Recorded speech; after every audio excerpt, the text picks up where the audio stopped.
Hi, good you're watching this video.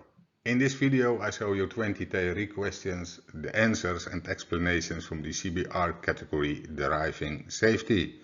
And if you think after this video I want to learn everything this way, you go to theorycourse.com and there you can order your video theory course. And after the 20 questions I'll give you another question, but I don't give the answer, you can give the answer in the comments. And now it's time to go to question 1. How many passengers can you take with you in this car? Is it 2 passengers, 3 passengers, or maybe 4 passengers? And if you count the seat belts 1 and 2, 3 and 1 in the front, then you see that you can take with you 4 passengers. But take care at the CBR.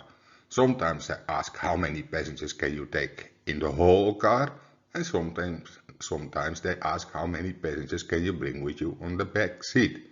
So read very well at the CBR. Question number 2. How many passengers can you take with you in this car?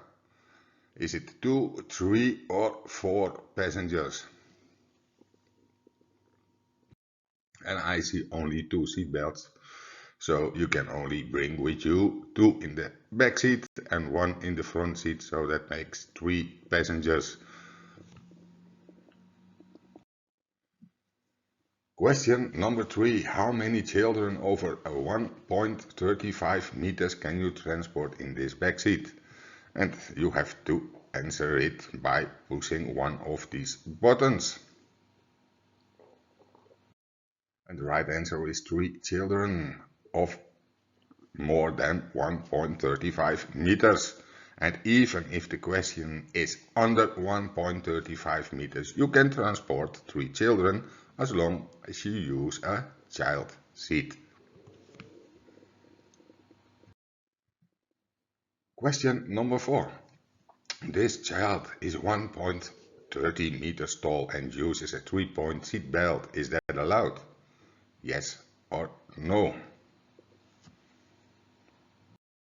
The answer is yes. Normally, a child under the 18 years old must be 1.35 meters and she is only 1.30 meters. Still, you can bring her with you because she is in a child seat, and if she is in a child seat, she may use the 3-point seat belt. Question number 5. In which situation should the airbag be switched off by the passenger seat? Answer A, only in situation A. Answer B, only in situation B. And answer C, in both situations the airbag may remain activated. And the right answer is only in situation A. If the child in the child seat is looking towards the seat, you must switch the airbag off. Remember this because you get this question at the CBR a lot of times. If the child is facing front, then you can let the airbag on. But the child with the face against the chair, the airbag must be switched off. Question number 6. This symbol is affixed to a seat. What does the symbol mean?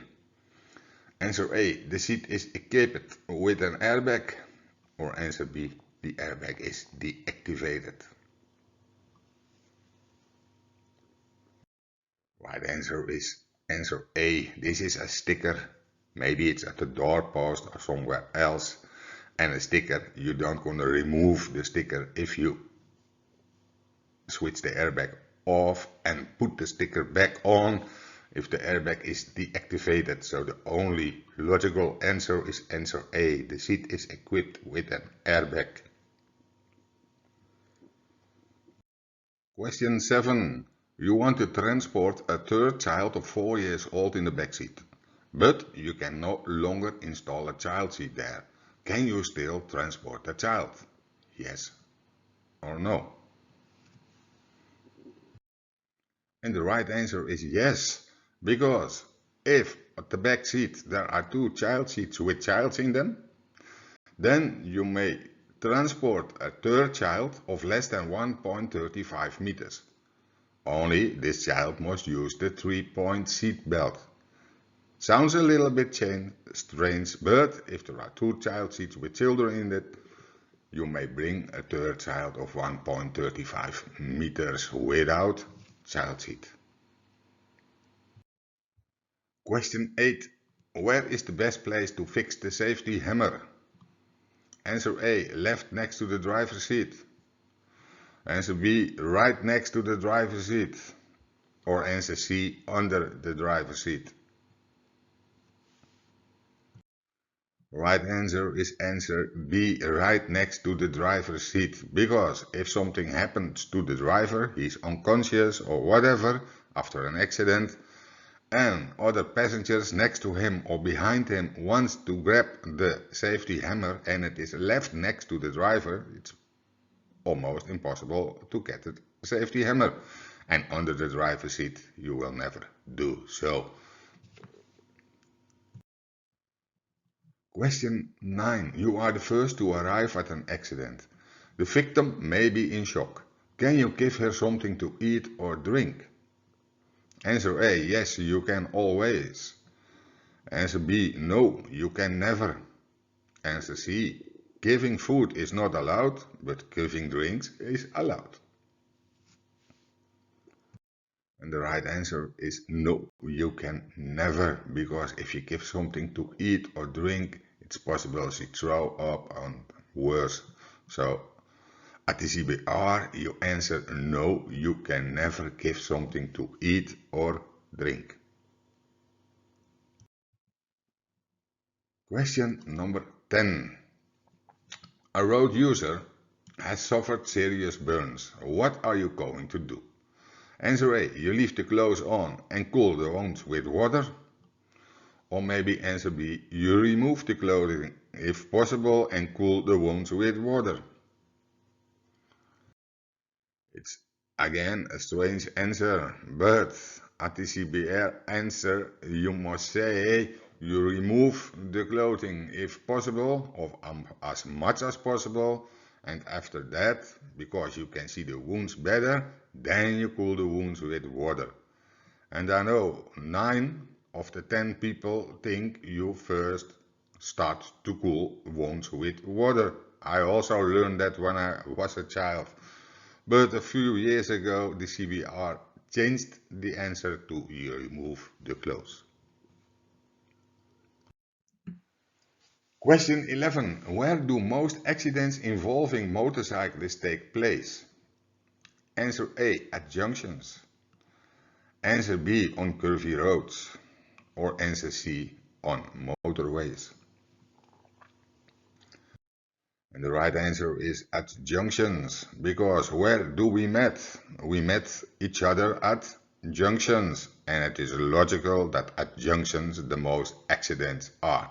Not only with motorcyclists, but also with bicycles, with mopeds, with cars, with lorries, with everything, always at junctions. Question 12. You will be the first to arrive in an accident involving a motorcyclist. The victim is stable on the ground. What are you doing? Answer A. You stop and call 112 immediately. Answer B. You stop, you take off the helmet and then you call 112.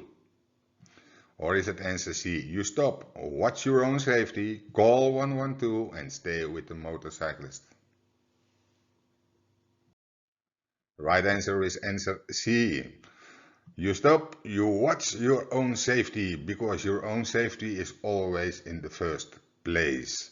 And after you watch your own safety, you try if you can make sure that nobody else will be involved in the accident.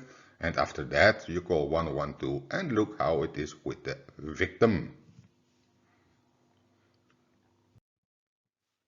Question 13. It's almost the same as a few questions before. Where do most accidents involving mopeds take place? Answer A. Flying out of a curve due to high speed. Answer B, an accident due to slippery conditions, low sun or fog. Or answer C, a collision at a junction with another vehicle.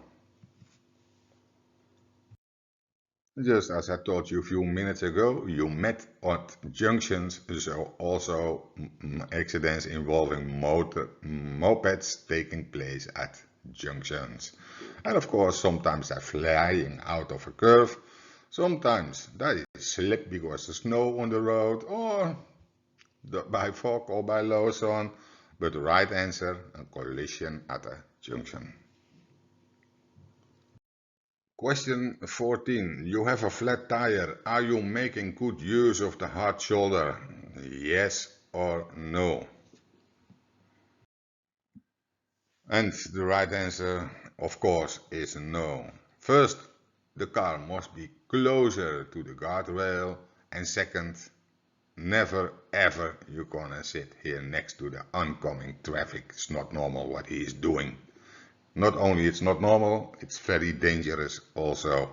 If you have a flat tire, better hide behind the guardrail, call emergency services and let them change the tire for you.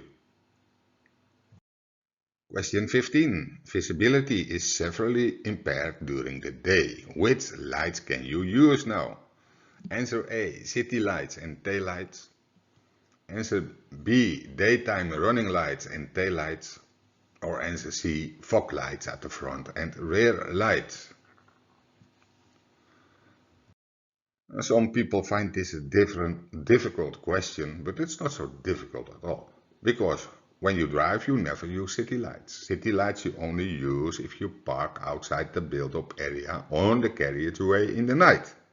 So answer E, never can be good, city lights. And answer B, daytime running lights. You don't have to turn them on by itself. As soon as you start the engine, the daytime running lights will burn. But you may only use them if you don't have to use other lights. So if the sun is shining. And fog lights at the front you may use when visibility is severely impaired. So, and at that time you don't have to use dipped beam. So the right answer is answer C, fog lights at the front and rear lights. Remember this question and answer because at the CBR you get it often. Question 16. You do not want to use the continuous carriageway. What should you do? Answer A, you don't indicate because you don't want to change lanes. Or answer B, you indicate direction to the right to inform other traffic. And maybe you don't understand the question, that's possible, but the CBR asks you do not want to use the continuous carriageway. The continuous carriageway is over here, those two lanes, and you do not want to go there. You want to stay here to go off the motorway. So what should you do? Then the right answer is B, because if you don't indicate, other drivers on the continuous carriageway don't know what you're gonna do. Are you stay on the right or are you enter on the motorway? To make clear what your plans are, you indicate direction to the right, and then other drivers may know, oh, he stays there, and it's better for everyone. Question 17. You want to turn right. Do you have to indicate yes or no? The right answer is yes. If you change lanes, if you turn to the right, if you turn to the left, you always indicate direction at the CBR. So those questions are not so difficult. Do you have to indicate? Yes, you have. Question 18. You want to drive away. Where should you indicate? Answer A, only in built-up areas. Answer B, only outside built-up areas. Or answer C, inside and outside built-up areas. If you drive away, you always must indicate. And if you are inside the build-up area, outside the build-up area, doesn't matter where you are, you have to indicate. Question 19. You drive in a tunnel and see a car on fire in front of you. What should you do? Answer A. You stop and try to extinguish the fire with your fire extinguisher. Answer B. You stop at a good distance and leave the tunnel via the nearest exit or emergency exit. Answer C. You drive by very slowly.